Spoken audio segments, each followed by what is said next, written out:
Um, this session is actually about networking, and I will tell you all of the speakers we've been having have been top notch, and considering all of them has been from full of network, that's the foundation has actually had over time. So that is one of the advantage of networking and having a good network. So Mr. Olawale Ajayi is a registered petroleum engineer with his 6 years of industry. Oh, sorry. That means I'm to say engineer Olawale Ajayi because he's a registered engineer. He currently serves as a reservoir engineer at NMPC, Exploration and Production Limited, NEPL, supporting swamp and offshore assets. His career began at Chevron as a graduate intern in strategy and business planning, where he developed strong analytical and strategic skills. Olawale has since held technical roles, including petroleum engineer with Petex, Nigerian partner, well site engineer, and offshore production operations engineer, building deep expertise across petroleum engineering, production operations, and offshore asset management. In 2002, he was named one of the top 10 energy influencers by the site of petroleum engineers, The Way Ahead. He has held several leadership roles within SPE, including Young Professionals Chair, Scholarship Chair, and currently Programs Co-Chair of the SPE Benin section. He also serves on the SPE International Young Professional Committee and was recently appointed the Chair of the SPE Africa Region YP Committee for 2024-2025. Olawale's recognition include the 2023 SP Giovanni Paccaloni Young Professional Award, 2023 SP Emerging Leaders Alliance, and 2020 Yearly Fellowship. He holds a BSc in Petroleum Engineering and an MSc in Petroleum Engineering and Product Development from the University of Port Harcourt and IFP School, France. A strong advocate of knowledge sharing, he has authored 3 technical papers in reservoir and drilling engineering published in SB1 Petro. His leadership expertise and commitment to talent development mark him as a standout professional in the energy sector. You can see this profile is packed. There are lots of things that have been left out, but this alone shows you that we bring to you creme de la creme. So thank you, Mr. Olawale, for accepting to do this with us. You have the floor, please. Thank you so much, Madam Misty. I know I call you Misty for my hand, so thank you so much for inviting me, and thank you for everyone for being on the call. It's a privilege to Thank be you. here, and I'm sure that it's a good time to learn from each other. I'll share from my own experience, and I'll try to get opportunities for us to speak and talk as a group. I'm sure I don't want it to be too formal. So if you have questions, want us in the next few minutes, get to learn from each other, and I'm sure that at the end of the call, we'll be much informed and better people, and more informed than prior to the commencement of the call. So thank you so much for inviting me. Thank you. Okay, so do I go ahead with the presentation, or is there another thing to be done? Please go ahead. Please go ahead. Oh, okay, so I'll just share my screen. Um,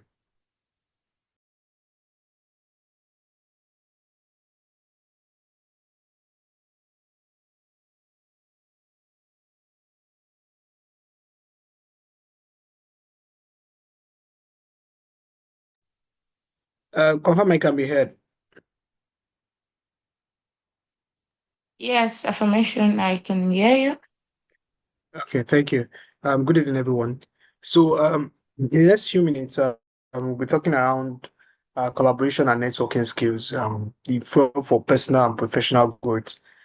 So when Mr. reached out that she has a set of mentees that she typically gives this opportunity for people to come speak about, and the particular topic she reached out to me was around collaboration and networking. I was like, bring it on. I think it's something that I'm quite passionate about, and also because of my few years of experience and how it has helped me. So that's where it's a focused conversation. I think I have just about 6, 7 slides, but in that slides, I'll be able to share some of my own perspectives around collaboration and networking. So what I would say, I remember just a few seconds ago when Mistra was reading through my profile, I think this summarizes it. Everything we've achieved has involved people. Um, this call is a short journey through how collaboration and networking have shaped my path. Quite still young in industry or even professionally, less than 7 years, around 6 years post graduation from university.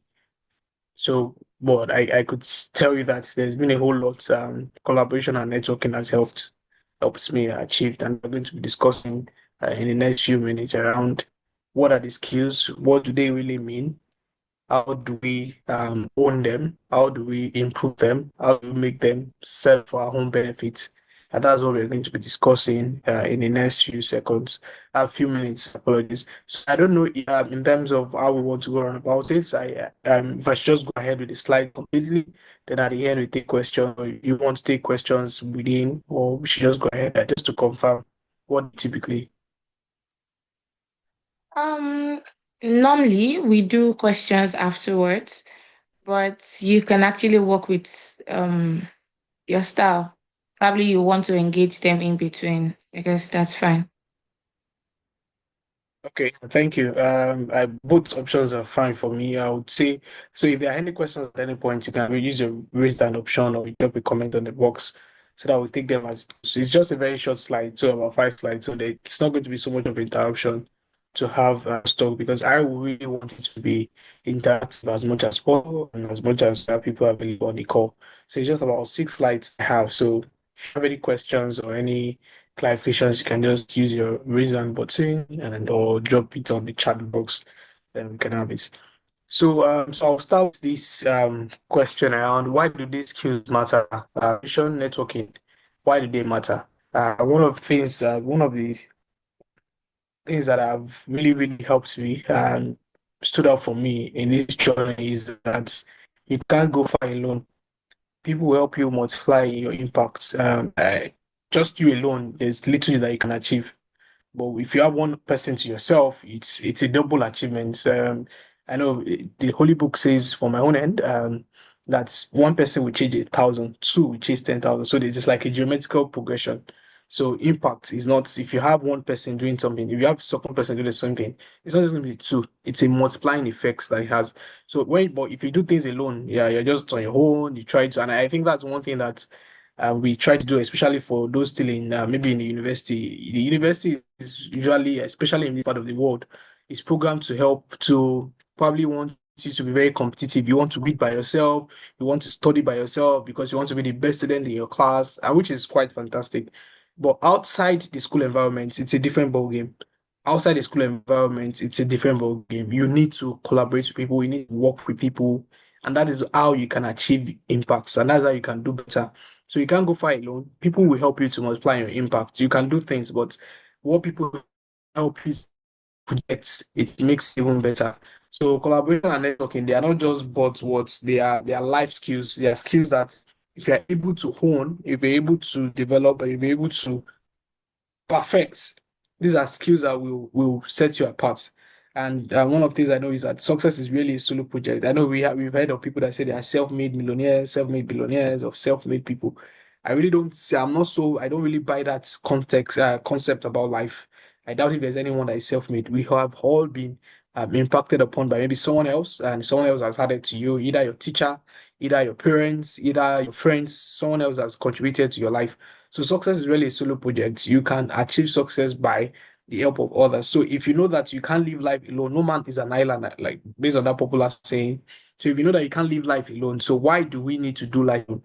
So you need to be able to collaborate with others. You don't know everything. You have limited information about life, about things that concerns your career, about other things. So you need to start collaboration. So if you're able to own those two skills, you're able to build credibility. You're able to learn faster what because someone is explaining what they have learned, you gain double knowledge.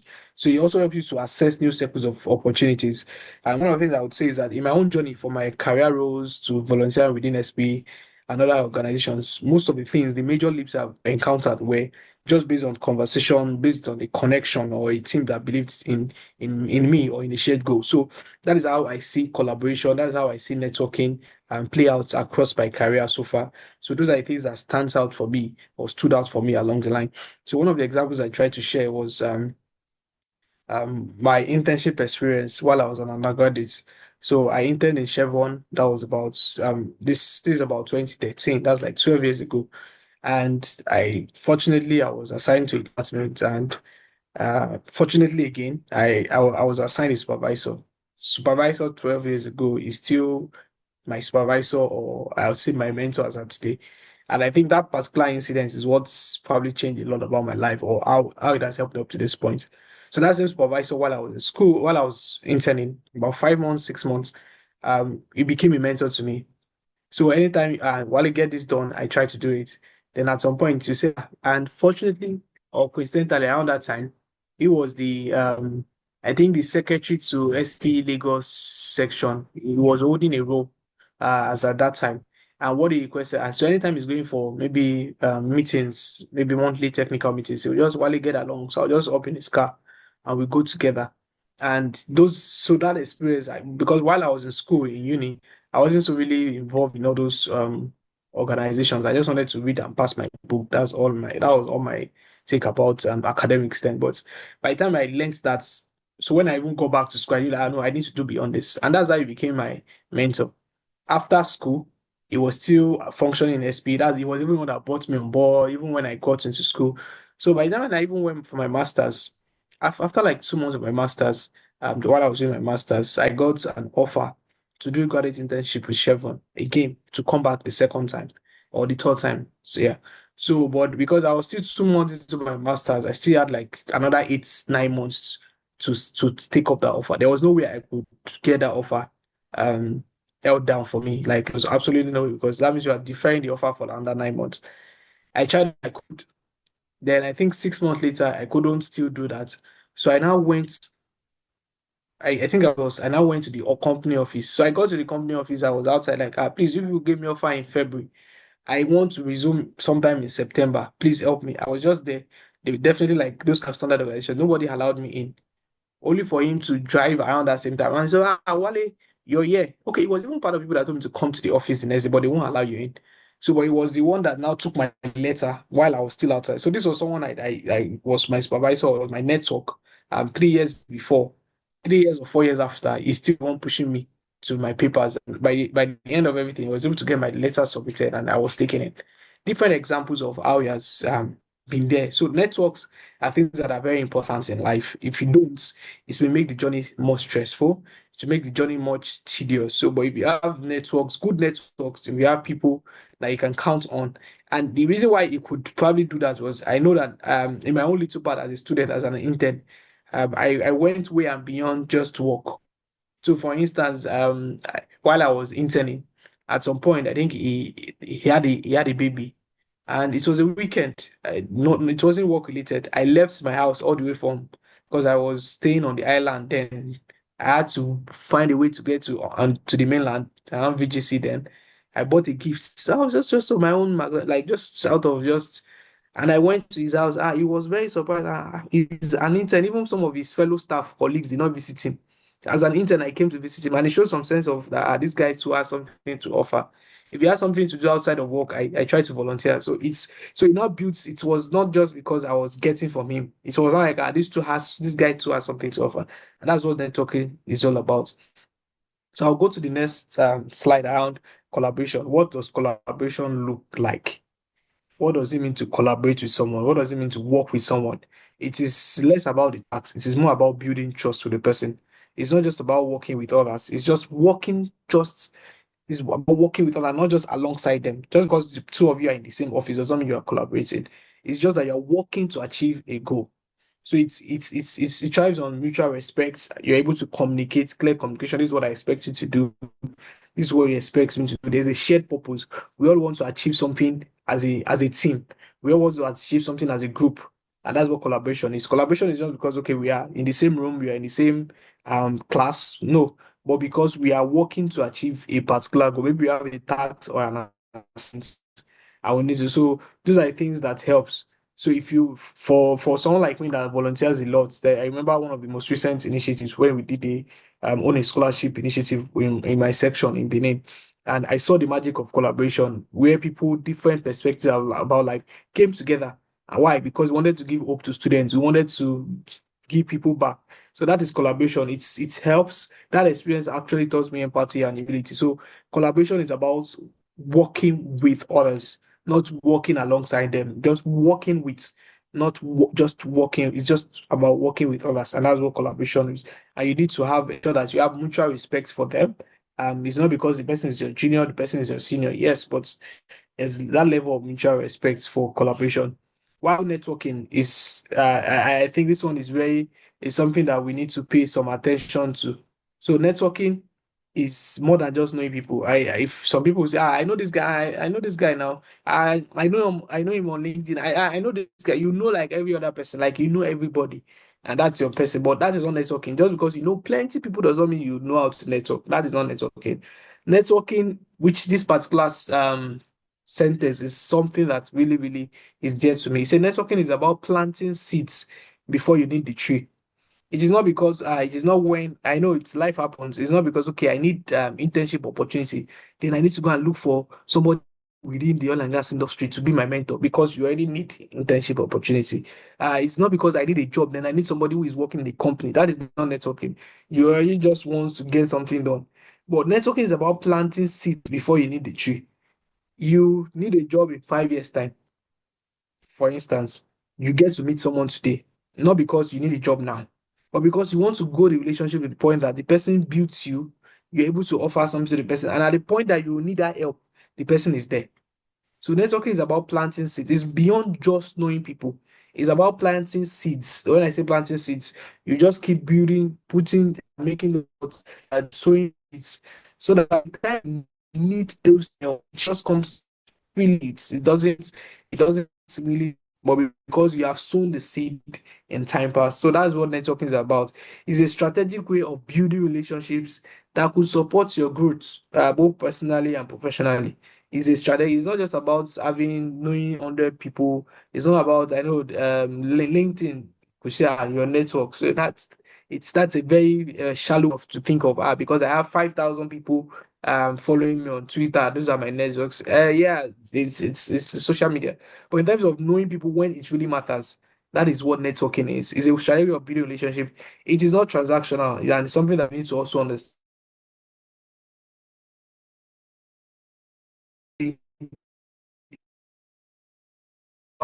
That network. It's not to be a conference.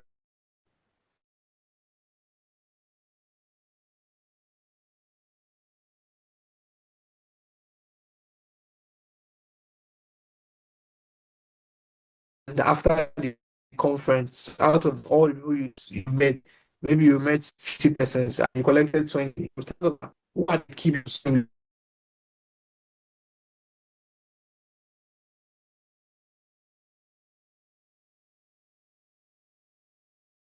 meeting you yesterday at the conference, and I really enjoyed the conversation we had. I hope we take it further from here. Are you going to be around in the next conference?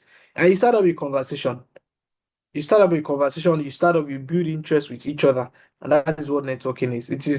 And networking is not only reaching out when you need help. That's not networking. It's not because you need help today and you're not reaching out. That is not the ideal or the aim of what they call the word networking. So it's about planting seeds when you need, before you even need the tree. And that's what networking is all about. So that's what I wanted to speak around. So how has these two skills shaped my life? Both networking and collaboration. And I'll talk about the relationships that I've built through collaboration and networking, how they have been game changers for me. I'll talk about the impacts of collaboration and also the power of networking. So the impacts of collaboration, it has taught me the value of listening, teamwork, and a shared purpose. If you have that three, if you're able to listen to others, listen more than you speak, you're able to work in a team, you're able to have that shared purpose. And we want to achieve this purpose. We want to give scholarship to these people. We want to achieve this as a team. We want to ensure that we meet our business targets as a team. That is what collaboration is. It has also helped me to lead diverse teams. I have led a couple of teams in the past few years, and some of them we have different perspective about life. We have different perspective about how things should be done, but we can still get them together. We can still lead them together without a formal title. It's also true that real success comes when we're able to combine strengths, not just to compete. When we combine strengths, when we combine our efforts, we can achieve real success. So how about networking? The power of networking has given me access to mentors. I have a quality mentors that if I have any issue, I can speak to because we have built that relationship over time. It has given me access to leadership roles and international exposure, and that's networking. It has strengthened my confidence to share ideas and be able to represent others. If even if they are not there, I am almost they are almost certain that I have their interest at heart. So I'm able to represent them. That also taught me to show up for people not just when I need something, but as a consistent presence. Showing up for others is what networking is. When someone you know needs help, showing up for them. Just like that example I gave, my supervisor at the office when I was an intern, I had a baby, and I knew it was going to be a lot of stress. I had to leave from the mainland to the island on the Saturday or Sunday, and before I could get back, it was late at night. But because I needed to show up, and that's how networking can be developed. So show up for people, not just when you need something, but as a consistent presence. And I'll say this that most of my big breaks, when I say big breaks, most of the things that are really the big things that had happened, it came from the relationship I built while serving or supporting others. Just like Miss Chua that is here today. Miss Chua was my Oga, or is my Oga. So she was the chair, I was the co-chair. And you can see that even that's about 2, 3 years down the line, we are still that is networking. I can call her for something. Please, I need this to get done. She can call me, even if we don't see each other for the next 5, 10 years. But because we have built some set of relationships, a set of mutual benefits, mutual respect for each other, you can see how those things save out in the long run. For instance, my invitation to speak at events, most of them don't come from someone just sent me an email. No, somebody had referred me, or someone had referred me. Please, I wanted to because you have done this before, and also your network is your stage. Even before you get the mic, before you even say anything, your network is your stage, and these are the people that are there that speak about you when you are not there, when you are not there, and that's what network is all about. So, in conclusion, I'm not sure I'm seeing any hands up or any question for now, so I will just write on. So in conclusion, there are some key takeaways I want us to pick from this is that your next opportunity or your mentor or lesson is likely just one conversation or connection away. It's just one connection away. Every major achievement in my journey has been rooted in genuine relationships and team efforts. So it is something you need to pay particular attention, something we need to continually cultivate and pay consistent or yes, be committed to. And for the mentees, I would say about four things. What are your next steps? Who are you? Who are the three people you can collaborate with on something meaningful? It can be your friends. Just identify three people you can collaborate with on something meaningful. And if you do that, identify the one thing meaningful and go for it. That's how to build collaboration. And maybe you go for an interview like, tell us when you have done this. I remember while out of school, I saw that my near community needs help. We saw some set of children that doesn't know doesn't that need something. And what did you do? I had to go out, two of my friends, and we collaborated, and we raised a particular sum of money for these people. We helped the community to achieve this. We observed that a part of our street was dirty. And what did we do? Three of us went out together, we collaborated, and we the streets. We learned that, we observed that. So that is collaboration. So if you're able to identify three or more people who you can collaborate with on something meaningful, and that's collaboration. And in terms of reaching out, send a message to someone you admire or you want to learn from. That's the first step.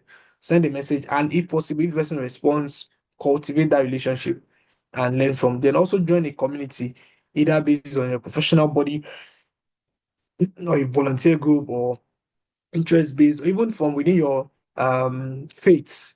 You can also join a community. Those are opportunities to network and also be very valuable. It's something I would not say once, but I would be consistent and re-emphasize. is that if you're valuable to people, they will always reach out to you. So be valuable, be valuable. Offer help, share knowledge. Share knowledge. I know most some of those are still in school. You want to keep things to yourself because you want to be the best. Yes, that could work in a school environment, in an academic environment, but outside of school, in an industry, what sets you apart is the knowledge that you are able to share. So what you're able to share is what sets you apart. Share knowledge or simply support others in your circle. And that's it. So the final word for me, if I'm to do that right away, is that you don't need to know everyone, just the right few, and show up for them. You don't need to know everyone, just the right few, and show up for them. The results unfold with time, trust, and consistency. So if you're able to do those three things with time and trust and consistency, then you begin to reap the benefits and the rewards and the perks of networking, good networking, and collaboration skills. So I think that brings me to the end of my talk, or will I say speech, for this evening. I hope we've been able to learn one or two things, and I'll be on standby for questions and comments. I don't know if it's too short, but I just wanted, I wish it was something we could discuss and all, but I'm sure we've learned one or two things. Thank you very much. Thank you very much. You think it was too short, but it was very impactful, which is actually the most important thing. It's not how long, but how how packed or how impactful, yeah, it was. So I think I would go back to your final words because I really like it. You don't have to know everybody. That doesn't mean you don't have to collaborate or meet people, but be intentional about those you want to meet so that they can help build your network tomorrow. There's this popular thing people used to say, like when we look at probably the influential people and you want to like get something from someone and you're like, my dad knows this person. So I will just reach out to my dad to get to know this person. What plan are you doing for your children? I think that should just help it stick. Even if the children are not here now, just think of it that you want to know these people. And back to what Mr. Wale said earlier, he said you should not that you are planting seeds before you need the tree, which is what you're doing now. Those you know now or those you keep in your network are those that will be beneficial for you tomorrow. And it doesn't have to be about when you need the help. That's when you should reach out. A little hello. That's why most times we get to ask on the mentorship platform, have you reached out to your mentor? You don't have to wait for your mentors to reach out to you. You're the one that needs something from them. And now this opportunity has even given you that space that, okay, you can reach out when you need me. But beyond the mentorship program, how would you keep that relationship? Have you ever reached out to any other mentee on the platform to ask, have you completed your tasks? How was your day? Or, there was a time everybody actually had exams. And did you ever reach out to anybody to say, how was your exam? How's school doing? I'm sure they would really appreciate it. There are times I get messages from people I don't even expect, and I'm like, wow, this went a long way. So that's what keeping in touch with people actually does for you. And I like this quote you used, your network is your stage before you get the mic. Like you've perfected your relationship with people. Then when it's time for you to shine, they would actually lift you.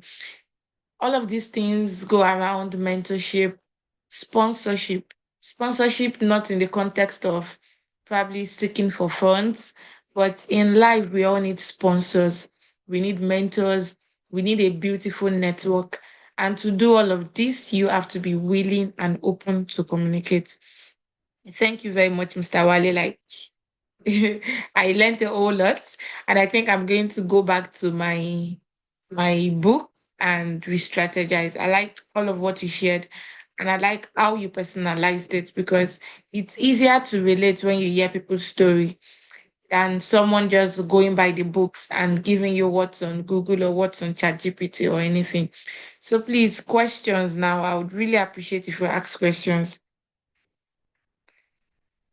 Anna, Zainab, Zoom user, I don't know. Who is that?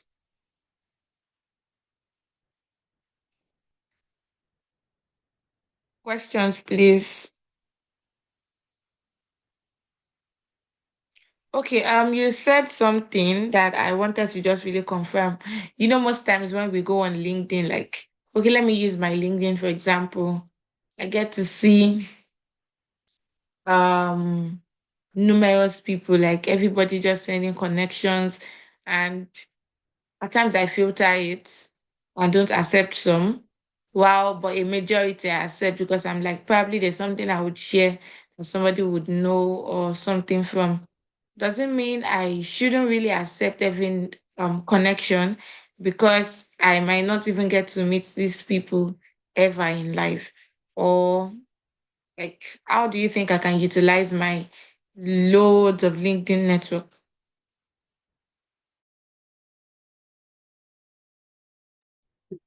You, Mr. for that question. And what I would say is, when it comes to LinkedIn or social media interactions, for me, like my own rule of thumb or my own um, guide, yes, my own guide to it is, I accept as many connections I can, because I don't know when they could share something that would be very interesting to me, something that could be helpful. So I try to accept as much as I can.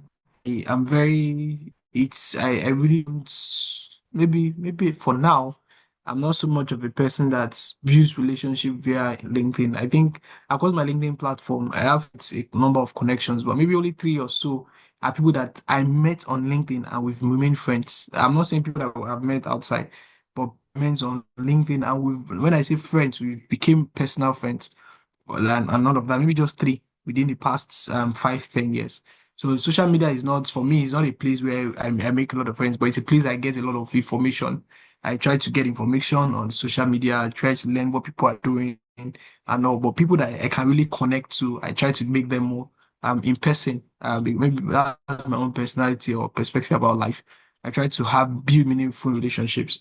So what I would say is, if you can accept as many as long as they are not harmful or they could pose any harm or threat in any way, yes, accept them, because it could be an opportunity to learn. It could be an opportunity to get an information and also go out for those set of opportunities. So that would be what I would say regarding social media or LinkedIn connections. I don't know if that's answers or provides some context or answers to the question. Yes, yes, it does. Because I feel that's like telling me these things are contextual. When I go for conferences or when I'm in a space where I have the opportunity of meeting people, I should utilize that space and keep up with the relationship. And when it's on LinkedIn, probably I should look for a reason why I want to connect with this person, and doesn't hurt if we actually keep up and communicate afterwards. Hope I did not get you wrong. Yeah, absolutely. I think absolutely precise. Okay. Yeah, thank So you. there's a question here. What advice would you give to someone who struggles to speak up or contribute in group settings? Yeah, thank you. So I think this question is something I can relate to very well. So something happened, was it yesterday or 2 days ago at the office? And so there's a particular group in the office that's, well, I say is like union, if I can, yes, union. And things have been happening and we are not comfortable with. And I went yesterday or 2 days ago for like I used to go, but yesterday was like the first time I get to speak in like 2, 3 years. And I observed that in the first 1 minute of my speech, I was basically stuttering. My voice was shaking. But that didn't stop me. I still went ahead to give up to see what I wanted to say. And after 2 minutes or 3 minutes, I ended up with what I wanted to say. So, what advice I would give to someone who struggles to speak up or contribute in group settings is still speak. Don't let shyness or take that opportunity to speak. Always try to speak up in group or contribute. Not saying just speak because you want to speak. I know. Speak when you have something to say. When you know that you have something to say, you have something to contribute. Speak. Your voice might be shaky at first. You might stutter at first. Yes, you might even be uncomfortable. your legs might even be shaking. Eh? But if you do that the first time, second time, third time, to become norm. You probably become used to it and you develop that skills. Speaking skills are skills that you learn by practice. It is not skill. Yeah, some people it comes to them naturally, maybe because of the kind of family they have, where the family encourages you to speak. And it's not something that is so common in Africa. If I could say that, most of us in our African homes, you only speak when your dad wants you to speak, or when your mom wants you to speak. We are almost always shut up. So, and that's most people have that issue. But maybe in other parts of the world, they can speak at any time that they want. So, yeah. So, but for us, if you struggle to speak up or contribute in group, what advice is the first thing is try to still speak. Yes, you might relax, might shake, but still pass what you want to say. Then afterwards, you can still try. There are some things you can do to learn how to speak in groups. You can join some. I think there's one particular group, maybe Toastmasters. You can check if you have any Toastmasters group around you. That's a group that you learn how to speak in public. It's then you can read books around speaking in publics. You can take actions every day in the morning before you leave the house. You can speak in front of the mirror. You try to speak within smaller groups. If you're probably in a church or in a mosque, in religious settings, within friends, speak up. Those are the ways you learn. Be deliberate about it. Yes, I think that's the perfect word. Just be deliberate about it. When you struggle, still go ahead. Like I said, even myself, I still struggled yesterday. Like I was torturing for like 1 minute. Even at the end of when I said finished, one of my friends goes, why were you struggling? I said, wait, that's easy to. I struggled, but I still went ahead to speak what I wanted to say. So please speak up. Don't let that kill your contributions, because you never can tell what you are contributing might be what will save the group or what will be much more impactful. So that would be my advice. Thank you. Hmm. I like the vulnerability that you put into this. Coming, if you had not shared this, I don't think I would ever have thought of you being in that space, because I think, was it still this year, you were still on a panel session of like a Pan-African event and all of it. So this is to let you know that you don't have to be perfect. Nobody's perfect. You learn as these things come. And I like that you said, even if you are struggling, still go for it. I think that's where most of us get it wrong. We struggle with stuffs and we just stay laid back. We just become comfortable there because we don't want people to see our errors.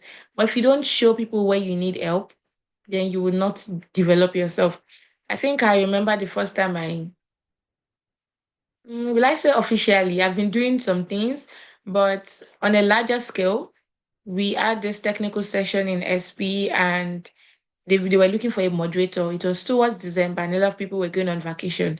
So it was a technical session and something really core into petroleum engineering. I think even drilling, of which I had little or no knowledge about, but just the peripheral knowledge I've been getting from just the regular things I read or so. And I indicated I wanted to moderate the session. Everybody was like, fine. At first, I was like, people did not even say, have you done this before? Or several stops.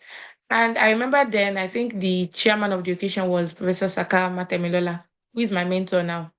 And sorry, he's even a king now. So that's even the extent. So after the whole session, I just tried to jot down some things, see what I could say. Yeah, I stuttered a little, but I did so well. And at the end of the day, a lot of people noticed it was more like my first time. And they were just like, wow, you did so well. This is good. You can work better on this and all of that. And I got tips on how I could do this better. So I think you can just go back to the communication session we had. It has been uploaded on the YouTube, what's that again? YouTube channel, yeah. So please have a rewatch and learn from it. I think it's easier to learn from people's vulnerability and work on yourself to let you know that you don't have to be perfect and you're not the only one that either, well, I could say, have that issue or is not perfect. So thank you very much. Any other question?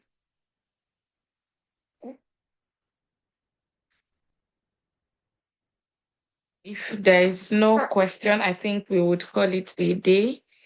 I want to say thank you very much, Olawale. Like, it's I'm so happy and I'm glad you actually did this. And I like the context at which you shared it. You came down to our level, and I really appreciate it. Thank you very much. Thank you for having me. Thank you for the questions. And I also learned from the questions too. Thank you. Okay. Have a nice day.